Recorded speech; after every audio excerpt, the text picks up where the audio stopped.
Hey everybody, it's KD Kulpa here, and I thought I would do another author reading because I don't know if you noticed, but actually published a second book called Unearthed, and it's more of a novella. You can see it's really short, but I thought I would do a quick author reading with you since I did it with Coma as well, and kind of just like the way we did the first one.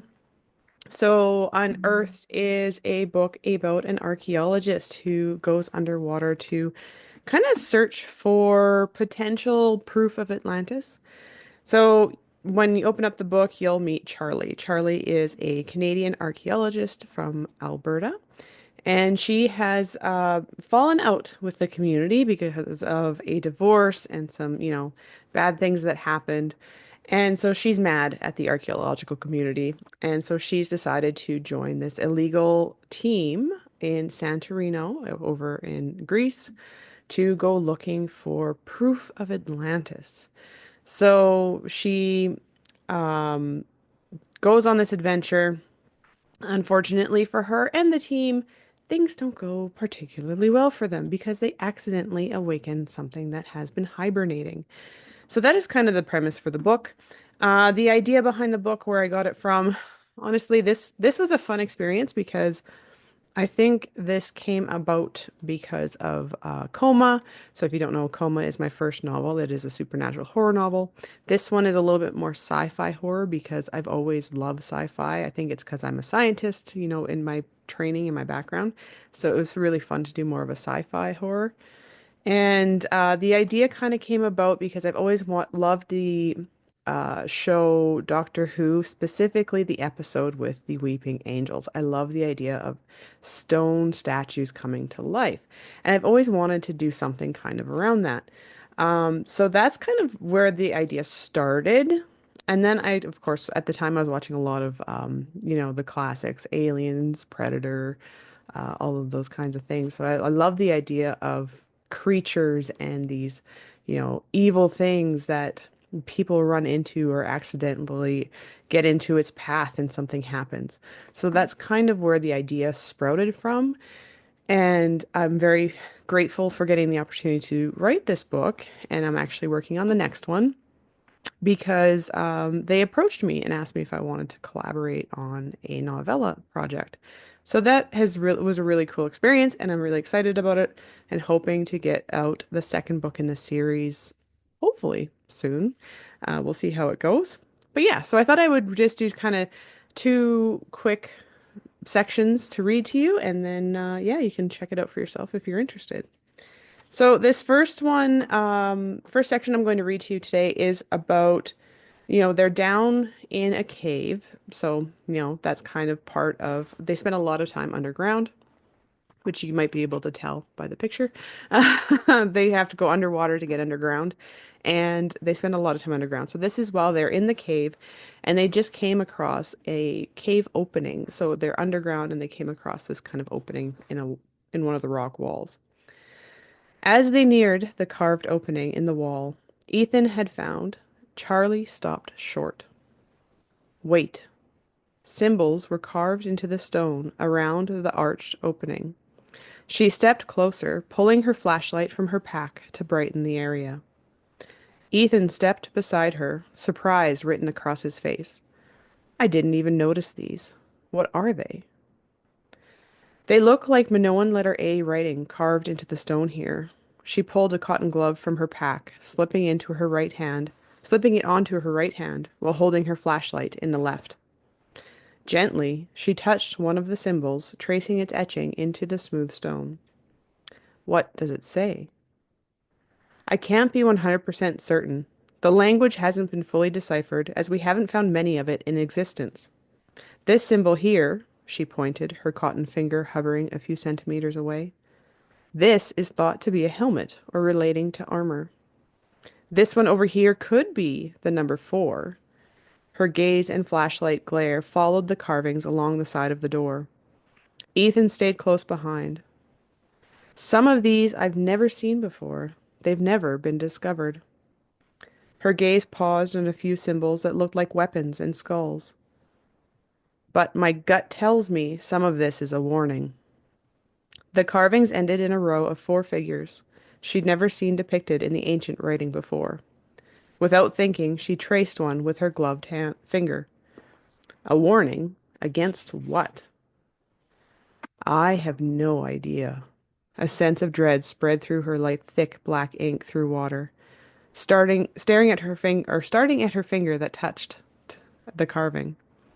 Hopefully, whatever it was is long gone by now. Must be. Like you said, it's been more than 3,600 years that they would have been down here. Let's check out if there's anything more inside. Ethan moved through the opening, a foot away from where Charlie stood. At first, Charlie couldn't convince her legs to follow. Her unconscious mind kept her in place, making her legs feel heavy. Her gaze swept over the carvings one more time as she exhaled loudly. It would be long dead by now if the ancient artists were warning others about something. She didn't need to be frightened of carvings made thousands of years ago. She willed her body to move instead of staying frozen, finally walking back to follow Ethan. As she stepped under the archway, she saw Ethan walking along the left wall of a smaller room. She walked down the center of it, counting her steps as she monitored the floor closely for holes or things that could trip her.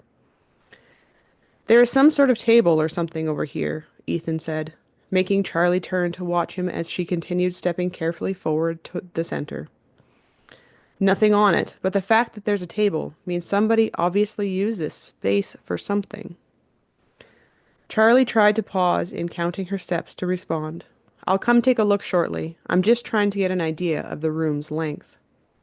She began to step forward again, turning her gaze back to watch where she was going.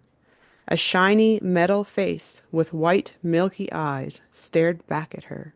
She screamed. All right, so the next small section I will just read for you here. Um, it's kind of she's some things have happened, and but at this point she decided that she wants to try and secretly write down those symbols that she found outside of the door. She's not supposed to because this isn't supposed to be a regular archaeological discovery, but she's decided she's going to sneak out and try to get them written down anyway. So, well, she said out loud, feeling the need to break the silence, I think I'll keep studying those symbols on the wall outside. It won't take me much longer, and maybe Ethan will be back by the time I'm done. She needed to do something to keep her mind off the fact that she was currently alone. That Rick, a scary, obviously deranged man, was somewhere in the dark beyond the cavern, and she was a woman with no defense training or weapons. The fear would eat at her if she didn't start moving or distract herself from her situation, not to mention the sinking feeling that she wasn't alone. Pulling the pen free from her sleeve, she gripped it in her hand, ensuring the pointed tip was placed outward in case she needed to use it as a weapon. It was the best that she had available for the time being. Slowly, she moved toward the cavern entrance, watching the darkness. As she crossed the threshold, she reached up and clicked off her headlamp, letting the darkness outside the room settle over her. She hoped it would help her see any flashlights moving in the distance, but her eyes couldn't penetrate the black wall ahead. Its thickness almost had a presence, as if it was awakening to their movements after being asleep for thousands of years. But nothing could be living down here. It was impossible to survive underground for that long. The thought wasn't enough to stop the sweat from forming in the lower curve of her back, or stop the urge to run, to find Ethan, and beg to leave this place. Did they even really need her anymore anyway? She wrapped the artifact. There was no guarantee they would find anything else. We shouldn't be here. A chill down her spine emphasized the thought. She shook her head and arms, trying to remove the feeling from her body. She wanted to record as much as she could. It was the least she could do for this ancient civilization. It was a small step, something she might not be able to show anyone, but maybe she could get it out to the archaeological community one day without anyone knowing who discovered it. Searching the vast, dark space one final time, She felt her nerves ease slightly at the lack of flashlights and movement. Rick was hopefully far down a tunnel somewhere and would not return until long after Ethan was back. She turned to the wall behind her and flicked on her headlamp. Pulling her notebook from its hiding place, she leafed through the pages until she found where she had left off. Then she searched the wall for the exact symbol she had messily sketched. Before she could lose her nerve, she quickly started drawing again, hoping she wouldn't get interrupted.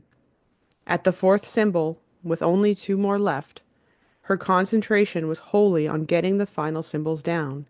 She didn't hear the light shuffling coming up behind her. So there you go. So like I said, that is from my new book, Unearthed, that you can check out on Amazon or check it out on my website. And there'll be some links there. But yeah, hopefully you enjoyed the reading and let me know in the comments what you think.